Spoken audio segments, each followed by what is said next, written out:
Bientôt 7 ans que le grand guitariste Django Reinhardt disparut. Aujourd'hui, dans la banlieue de Paris, parmi les manouches et les gitans, sa famille et ses amis, nous allons suivre beaucoup trop rapidement sans doute son extraordinaire carrière à laquelle rien ne semblait le prédestiner.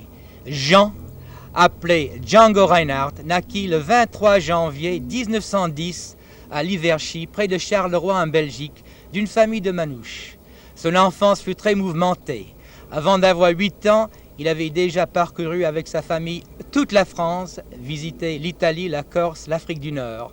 Il devait rester un peu nomade toute sa vie. Vous le voyez avec sa famille, Django, deuxième partant de droite, n'a que 7 ans ici. À son retour en France, sa mère installa sa roulotte à la barrière de Choisy en 1918 et la zone devint le champ des exploits de son enfance turbulente. Vous allez entendre ensuite un premier morceau de Django, La valse en la, interprété par Matelot Ferré à la guitare et Maurice Ferré à la guitare.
À 12 ans, Django reçut une guitare des mains d'un de ses voisins.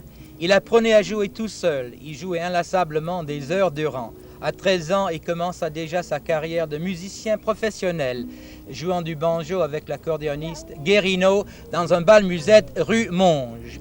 Sa mère venait le chercher le soir pour toucher sa paie avant qu'il ne la perde au jeu, car très tôt, Django était possédé par la passion du Dieu. Pendant 5 ans, Django fut un musicien très recherché dans les bals-musettes de Paris, sur la rive gauche et ensuite à Belleville. Nous entendons ensuite un quartet composé de Matelot Ferré, Maurice Ferré à la guitare, Macaque à la batterie, Emmanuel Soudieux à la basse. Le quartet va jouer Star.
Bonjour Babik.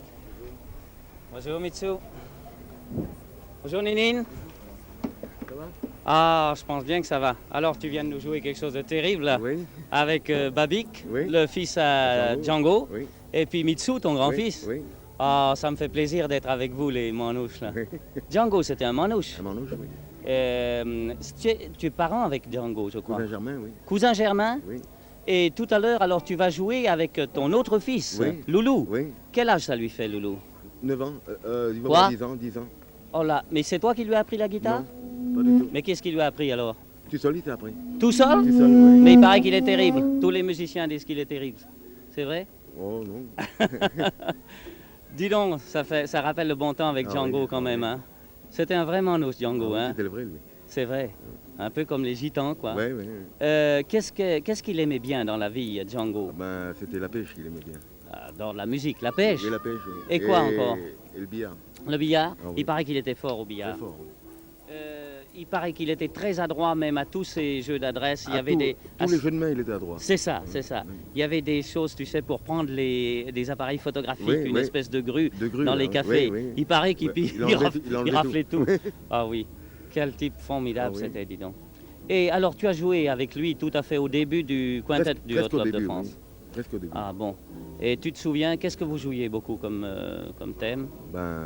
Django Logie, C'est ça. Minor Swing, presque tous les trucs qui jouent en ce moment. Là. C'est ça.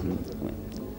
Alors, tu es heureux là? Oui, Tu es content? oui, Tu vas à la très pêche content. aussi, toi? Oui, de temps en temps. Et tu joues au billard aussi? Un peu, oui. Un petit peu? Oui, oui. Bon, alors tu vas encore nous jouer quelque chose avec Loulou, hein? Avec le loup, oui. Il paraît qu'il est fantastique. Oui, il défend.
Le 2 novembre 1928, Django faillit perdre la vie dans un incendie qui détruisit sa roulotte.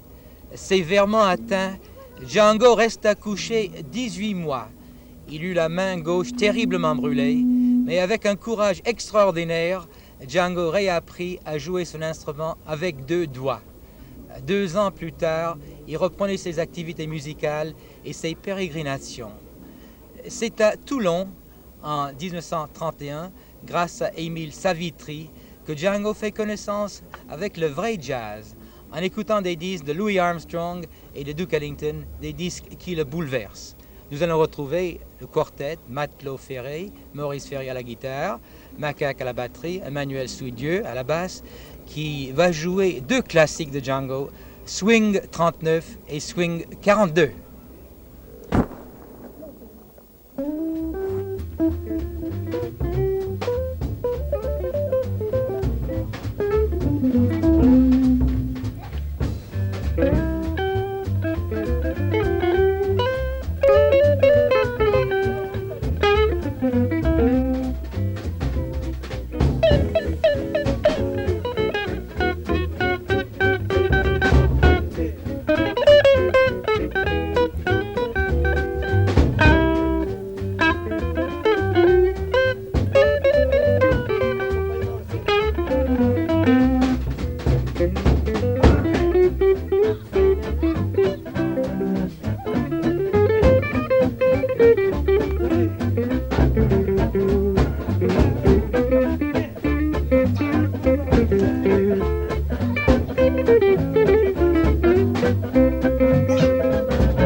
La Côte d'Azur porte bonheur à Django Reinhardt. Quelques semaines plus tard, grâce à un ami d'Émile Savitry, le dessinateur Paul Rabe, Django obtient un engagement à la boîte à matelot du Palm Beach de Cannes avec son frère Joseph et avec Louis Vola qui joue alors de l'accordéon. C'est le commencement de la véritable ascension de Django. Déjà, 3 membres du futur quintet du Hot Club de France se trouvent réunis. Mais à ce moment-là, il joue surtout des tangos et des valses.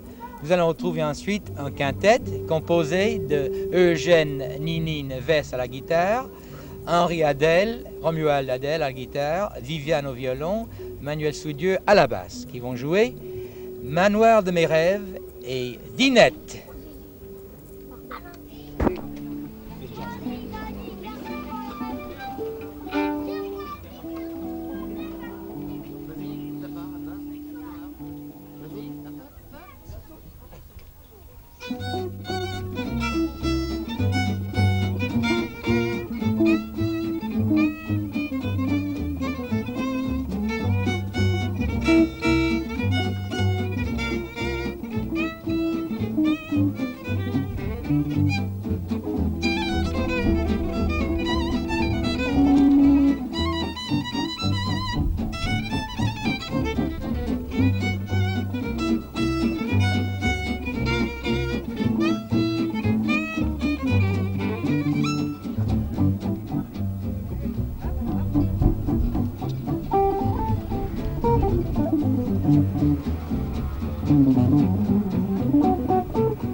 Il serait fastidieux de nommer tous les endroits où Django joua pendant cette période des années 30. Saint-Jean-de-Luz, Biarritz et surtout Paris, où il fait la connaissance de musiciens de jazz tels que André Etienne et Stéphane Grappelli. En 1933-34, il accompagne Jean Sablon au Bœuf sur le Toit. C'est là qu'il rencontre Jean Cocteau, qui devient un des premiers admirateurs de la musique de Django. Vous entendrez ensuite un quartet composé de Joseph Solero à la guitare, René Maille à la guitare, René Maille qui est le petit-fils du roi des Gitans de la région de Paris, Luigi Trussardi à la basse, Michel Babot à la batterie. Et le quartet va jouer Blues for Django.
Je ne connais pas deux personnes plus qualifiées pour parler de Django Reinhardt et du quintet de Club de France que Charles Delaunay et Stéphane Grappelli. Charles Delaunay, j'ai beaucoup utilisé pour cette émission votre premier livre sur Django et vos photos.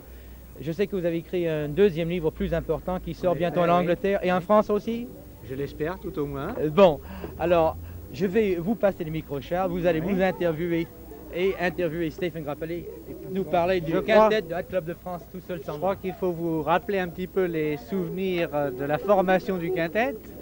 Et Stéphane, je crois que tu seras d'accord avec moi, pour dire que le quintet pendant longtemps n'a été qu'une fiction, en ce sens que chacun des éléments du quintet jouait dans un cabaret de Paris différent et que chaque fois qu'il y avait un concert, qu'il y avait une séance de disques, il fallait aller à la pêche, comme on dit, il fallait aller les chercher et les réunir, ce qui n'était pas toujours très facile.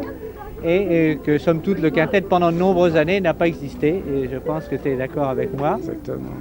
Je crois que dans une émission comme celle-ci qui est dédiée à la mémoire de Django, il faudrait peut-être parler de Django Surtout, et je crois que personne mieux que toi n'est qualifié pour le faire et j'aimerais te passer le micro maintenant. que veux-tu que je te dise de Django? Ben, tu peux dire beaucoup puisque tu as joué longtemps avec Ouais. lui, que tu l'as compris, enfin que... Django est toute une vie et ça serait vraiment difficile d'en parler en ce moment, ça serait trop long, n'est-ce pas? Oui, d'accord. Non, mais enfin, je veux dire, ce qui serait intéressant, c'est que tu nous dises, que tu dises aux auditeurs, aux téléspectateurs, ce que Django était pour un musicien, car c'était...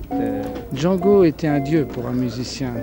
Les musiciens croyaient en lui et lorsqu'ils se jouaient avec lui, il pouvait jouer ce qu'il voulait avec le plus de facilité de cœur et de facilité Mais possible. pourquoi? Pourquoi? Parce que c'était Django. Tout est Oui, là. mais je veux dire, pourquoi? Je suppose qu'il avait quand même, je ne dirais pas un don, il C'est-à-dire avait... Django était tellement fort au point de vue harmoniste qu'il soutenait les gens comme un bouchon sur l'eau. Et je crois que c'était en même temps et un compositeur et surtout, comment dirais-je, il pensait orchestre quand il t'accompagnait. Exactement. Et tu avais l'impression d'avoir un orchestre derrière toi et je crois que tu n'as Exactement. jamais si bien Non joué seulement j'avais l'impression, pendant longtemps. j'avais un orchestre, mais une philharmonique. Django était tout un orchestre.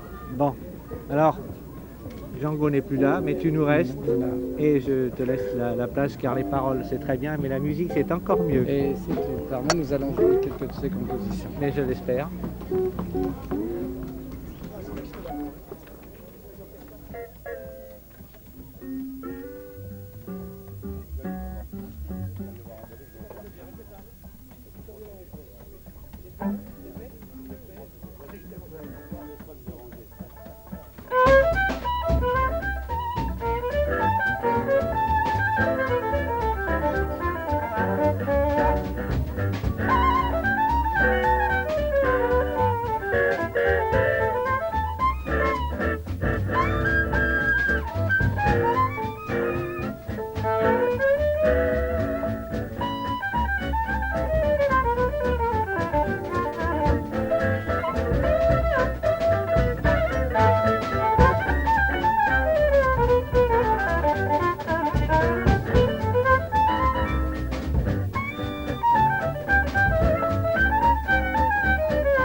Le quintet de Club de France a connu un succès extraordinaire. Sa réputation a traversé les frontières. Pendant cette période 35-39, Django a enregistré à Paris avec quelques-uns des meilleurs musiciens américains, Coleman Hawkins, Benny Carter, Dickie Wells, Bill Coleman. En 1939, il grava des disques avec des musiciens de l'orchestre Duke Ellington. Au moment de la guerre, le quintet se trouve à Londres. Mais Stéphane Grappelli décide de rester en Angleterre et Django, plus tard, remplace Stéphane par le clarinettiste Hubert Rostin. Déjà célèbre avant la guerre, Django connaît la véritable gloire pendant la guerre et sous l'occupation. Du jour au lendemain, le jazz, le swing a atteint une popularité sans précédent en France. Les photos de Django sont en vente partout. D'immondes articles et reportages sont consacrés à sa carrière, à son talent. Il joue un peu partout, au cinéma Normandie, à la salle Pleyel, au cirque Medrano, dans les grandes villes de province. Il remporte d'inoubliables succès en Belgique, mais il refusa d'aller jouer en Allemagne. Vous allez entendre ensuite le quintet de Stéphane Grappelli. Je nomme d'ailleurs le musicien. Voici, il y a Stéphane Grappelli au violon, Joseph Reinhardt, le frère de Django, à la guitare, Ninin West à la guitare, Babik Reinhardt, le fils de Django, à la guitare, Macaque à la batterie, Emmanuel Soudieu à la basse. Le quintet va jouer ensuite une autre composition de Django, Daphné.